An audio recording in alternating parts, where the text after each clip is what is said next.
The Damara Trail starts at the Mond Nature Reserve and leads along the coastline all the way through to Arniston, approximately 14-15 kilometers with an overnight.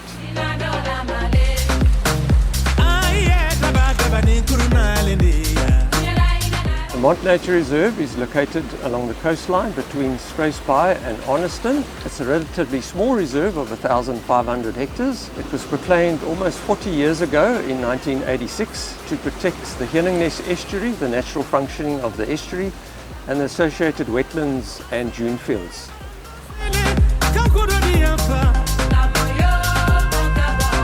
The Damara Trail came to fruition the idea in 2021 because of the relatively few opportunities in the reserve, which just at that time included day walks and fishing and birding. So there was an opportunity for an overnight trail along the coastline.